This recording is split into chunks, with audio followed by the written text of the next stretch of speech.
Hello, and welcome back to Mad About King. I do not want to know what happened there because my camera just decided to cut out on me.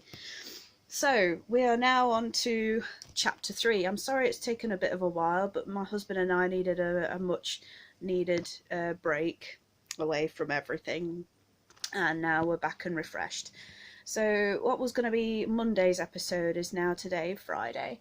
And we're nearing the end of January, so yay ho, springtime ahead. Anyway, enough of that. This is going to be a special episode because on the last two I didn't really touch on much about Stephen King himself, and I thought I'd bring him more into this one because Carrie, which is this episode special, Carrie was the first novel that Stephen King had published, and I managed to get myself another copy because Mum has the other, and I don't know if she's read it yet, but she doesn't remember if she's got it, so I keep reminding her that you have got it, Mum, I'm pretty sure, but don't worry, I've got another copy now, so you can keep on to it to your heart's content, because I know you love the movie. Yeah, so it was first published in 1974, 5th of April, and it became one of his most successful horror stories. And after reading it, it brought quite a lot of memories back from my own school experiences. Now, unfortunately, I didn't develop telekinesis, so that was a bit... But I watched the film way before I read the book, and as some of people know that I didn't even know that Stephen King had written certain books that have been turned into movies, like The Shining and It and other films. I didn't even know, I didn't even make the connections together. So anyway,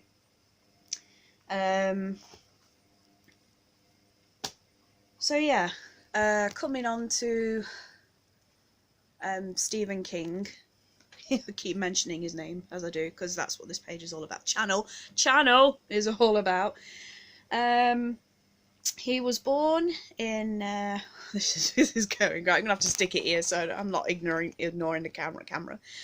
He was born in September 21st, 1947 in Portland, Maine, and as most of us know, most avid fans know that most of his, well, I suppose I could say most of his stories were set in Maine, but obviously we've got the fictional town of Derry, which, like an idiot, well, say an idiot, it's just I didn't know. I actually thought Derry was was part of Maine, but you live and learn, because I do plan to go to Bangor, Maine at some point, and I would have been really upset if I'd not been told till then that Julie, there is no Derry, it's just a fictional town in one of King's books. So, moving swiftly on, the film that came out in 1976 was well, to me it was a really beautifully done film, and I watched it when I was in my pre-teenage, well, just touching into teenage phase, and I felt pretty much at home with Carrie's character, because I did have friends, but in the beginning I was pretty much a loner, and I got bullied a lot, and as most, well, it happens, doesn't it? It's what school's all about. That's what it felt like anyway. And I like how the character really touches home with you, especially when you've been through traumatic experiences with popular teenage girls and teenage lads, and some of the things that they can do are really cruel, but they it's a hoot for them. So I really found myself in Carrie's shoes, except for the whole telekinetic part. So as we'd that would be awesome if we could all do that. So I remember watching the film when I was, like I say, in my bearing on to teen stage. It was on telly, and my dad had taped it for me. And both my parents thought that I was, pretty much old enough to watch these types of movies because of the age that I was at and developing and all this, that, and the other. So I won't go into that because it's quite graphic. No, it's not. Shut up, Julie. So we're introduced to Sissy Spacek and her, fellow students, or all the other girls, and they're all playing basketball, and then it cuts to the shower scene where the opening credits are, and then the whole blood thing starts, and that's it, for someone who doesn't know what's happening. I suppose you'd be frightened to death, and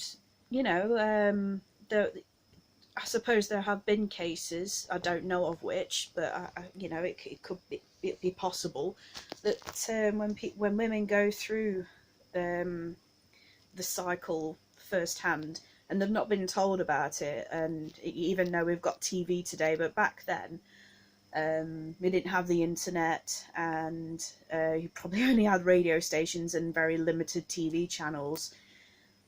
So for not knowing what was going on, it's pretty easy to understand how freaked out Carrie becomes, and how more terrified she becomes when she comes home after being sent from school. She's pretty much terrified, not knowing what her mum's going to react like. And Margaret White is... at first, I thought she was a really difficult character to get on with, but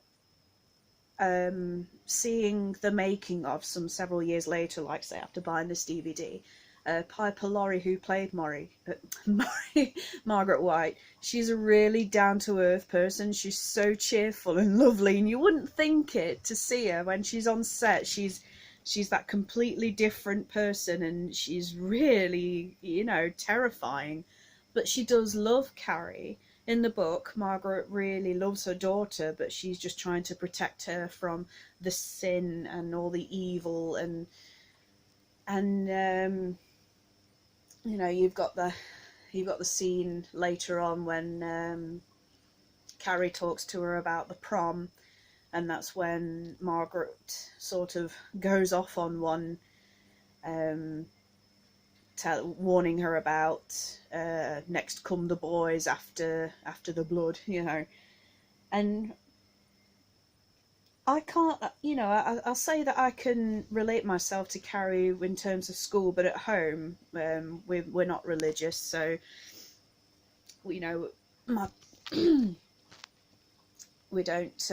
have that kind of family background. We respect people who do, but it's just something that we've never really gotten into. So there's a lot of doing now. I think I might do a what's it video of me just going So yes, we've got like I say, I've just touched on to Sissy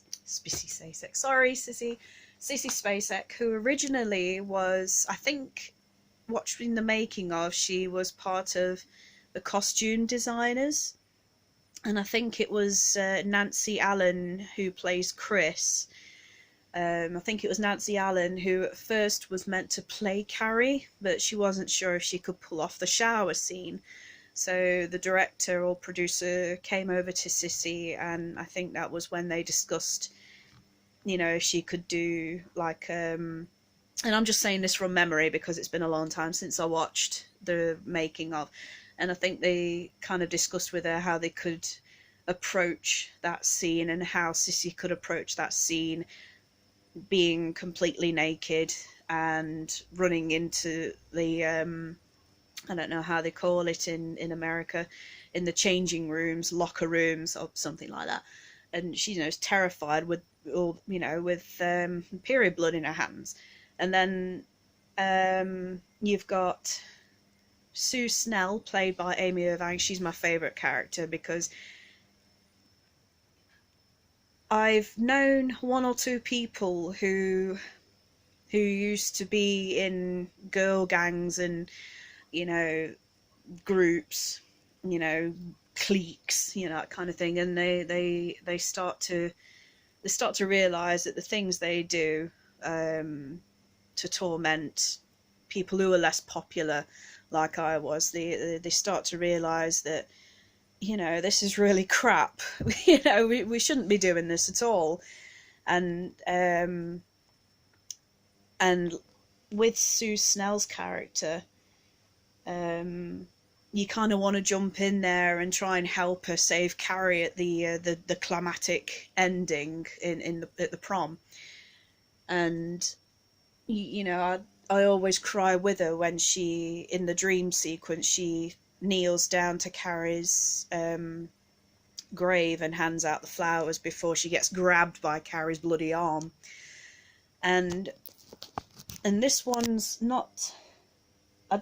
I don't think this had much to do with King, other than the actual, just the key points of teenage taunting, tragic lifestyle, and the telekinesis. And this one, I think, was released in the 1990s, and we have The Rage, Carrie 2. And Emily Burgill playing Rachel Lang, who happens to be the unfortunate half-sister of Carrie White, shared by the same father. And I know it didn't do well in America, but again, it's something that I stuck, that really pulls on my heartstrings, and you want to be there, and you want to, you just kind of want to jump in and help. And it was lovely seeing, I don't know if you can see her in the background there, it was lovely to see Amy Irvine reprise her role as Sue Snell, but as an adult, playing a counselling teacher to students who have been used or abused. And she particularly takes part in talking to, counselling students, mainly the girls, who have been involved with the football team, that the high school football team boys who keep a points book. So it was nice to see that. And if no one's seen it, then it probably wouldn't hit you as much as the original film did. But if you just for the sake of it, thank you, construction, if you just for the sake of it loved Carrie in the first place, and you've felt curious about watching the sequel, then I would, because I don't want to spoil it, but let's just say that there comes a point where also it happens at the climactic end, and Sue, yeah, she doesn't make it. I'm sorry to spoil it, but I don't want to give too much away into how it happens. And so oh, that's the washing machine, sorry about that. So yeah, The Rage Carrie 2, it really took effect on me, whereas in terms of body art comes in, because as you know, in my first video, chapter 1, I showed you the beautiful Pennywise and we all float down here boat tattoo. But on the first, when I started university in 2007, or was it 2001? Do you know, my memory's terrible. I remember when I got my first set of uni loans, and I was just like, what shall I do with this? So the first thing I did was I ended up getting a tattoo. But the one I wanted was the one from the Rage Carrie 2. And I showed it to a tattoo artist, and he said, yeah, you know what, but tattoos from movies are really crap, you know, that, you know, they've no ambience to them, no real feel to them. So if you watch the Rage Carrie 2, you will see the tattoo that I'm talking to, and it's a bit bright here, but if you can just about see it, still a bit too bright. That might be better. This was the first tattoo I ever got. There we go. Now, what you see there is not the numbers 39.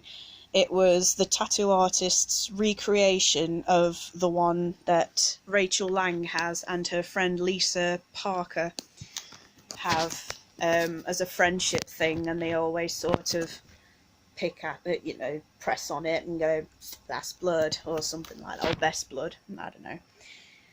So, you know, that was like the first sort of King related tattoo that I have on my body. And after the It Pennywise, you know, I do want to get another one, but we'll probably come to that when it happens. So we have the other characters. We have William Catt, who played Tommy Ross, and he was just really a sweetheart character. At first he was all, you know, I don't really want to do this, you know, it's going to be, you know, a bit insane. But then he sort of sees Sue's side of her reasoning, and, you know, he's also the high school football runner, or just, you know, he's on the sporting team, and he's one of the top-notch guys, but he also has a heart of gold. So he's not completely cruel like Norma and Chris and the other girls who follow suit. You know, he's like Sue, that, you know, they've both got a heart of gold, and they sort of take pity on Carrie and try to help her sort of develop more and come out of a shell and make her more involved with things. I'm trying not to quote from the movie. And much to the teacher's dislike of the idea, because she thinks there's some sort of ulterior motive behind it. And I can't remember the actress's name, and I've not got it written down, sorry. In the book, her name is Miss Disjardin. I think I got that right. But in the film, you hear Carrie refer to her as Mrs. Collins, and you also hear Nancy call her Mrs. Collins when she tells Chris to take the chewing gum out. And I love it when she says, you can choke on it for all I care, just get it out of your mouth. She played a really lovely character, and I've known, and like before, I've known people like her, and there were some nice teachers at school. But she was really like the mother that Carrie never had, the mother figure that Carrie wanted in life, someone who interacts with her, someone who talks to her and explains to her things without the threat of the wrath of God kind of thing. And I used to hide in the library quite a lot, and the librarian always used to talk to me, and she'd let me sit quietly and read a book. And she was really, really nice. And we had a council teacher, Mrs. Kenning, who unfortunately passed away a few years ago, and I think it was 3 or 4 years after I left school. So she really helped me to she really helped me to sort of fight through it all, and I'll always be thankful for that. And to her and Mr. Kenning, you know, she was a lovely person. She was very helpful, very supportive. And, you know, it's things like that that children need when they're growing up into adults, young teenagers. And it's, you know, you don't need negativity in your life. And oh, for God's sake, I'm really sorry about the washing machine. It's just chugging away there. So yeah, having a figure like that in your school days is really important. It's not mothering, it's not smothering, it's not, you're not pandering to, it's someone who's there when you need them. And she was.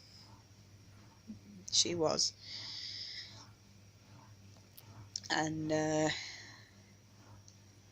wanted to go back just to thank her for being there, for, you know, for, and I wasn't on my own, you know, I wasn't the only one bullied. There, you know, there were other people being bullied as well. But, you know, I wasn't an angel at school, but I also didn't treat people the way I was treated, which was really, really nasty, and made me a rather timid person growing up. And I didn't really, like I said, I didn't really have a lot of friends to begin with. And, you know, I've still got friends with people from school, but a very, very select few. So we have John Travolta, who plays Billy Nolan, who's a character in the film that you don't really see at the school. He's not a student at the school, and I don't think he is in the book either. He's like the local bad boy that's hooking up with Chris Harbinson. And in the book he is quite he is quite twisted in a way, and I think that's what the appeal is to Chris. You know, with her being the leader of the bully girls. And but with John Travolta's character, he's like he just, like, you know, from the impression, he really loves to drink, and you know, is in this like controlling relationship with Chris. She likes to tease, and sometimes he wonders why he's even there with her. But in the book, he's completely different character. He's really, you know, he's not all quite there in the sense of sanity. He has a bit of a dark side, put it that way. So, you know, to have a story like this, it's not surprising that it became Stephen King's first published and successful novel, and to be turned into a film. So I thank you, Stephen King, for such a wonderful story and such a film that I can relate to. What's up? Oops, there's my phone again. That I can relate to, and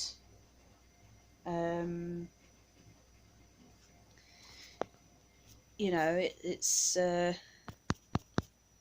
you know, it's one of those types of stories that really hits close to home. So, you know, and well, I think I think that would no, I think there's a little bit more. Like I say, I can't just leave it on with the fact that he was born in Portland, Maine. I think it would be nice if I added more about the fact that some of his books are like reflections of his own experiences, and I wasn't made aware until probably late last year to this year about his addictions. I had no idea. I was watching a video on YouTube about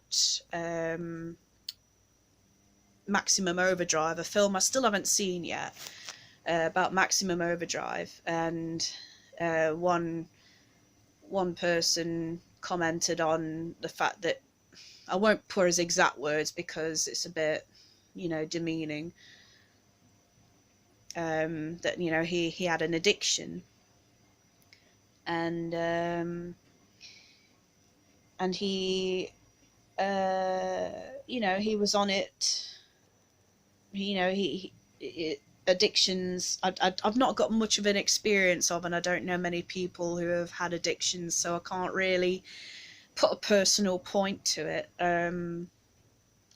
but you know, it was good to find out that that he's clean. You know, it was really, really good of him, and it, you know, if it weren't for the support of his wife Tabitha and his family, you know, it takes a lot. It takes a lot of effort and energy to help someone through what they're going through. So I thought of waiting for a delivery, and there's a book that I'm looking for. It's called Haunted Heart: The Life and Times of Stephen King, and I'm thinking that it's based on his life, basically, even though I've managed to grab some things from a site called Biography, which you can find on the internet. You know, that his date of birth and things like that. And, you know, I think, along with just getting all the books that he's written, I think it will do me a lot of good to find this book, The Haunted Heart, and it will give me a deeper depth into his life and how things were and how things are. And, you know, it's going to be a real eye-opener, I feel, which is a good thing, because, excuse me, to be honest, I've not really dug deep enough, but I'm hoping that this chapter will start to see more. It, you know, will start to show for the next few videos. We'll show a bit more about him involving the books that I've read and that he's written, and I can make better videos. So thanks for watching, and please leave your comments in the comment section below, and do please subscribe. Remember, I'm just starting out, I'm not great at this, but I'm hoping to improve. So if you've got any pointers, let me know, like, again, in the comment section, and thank you for watching. Ta-ra!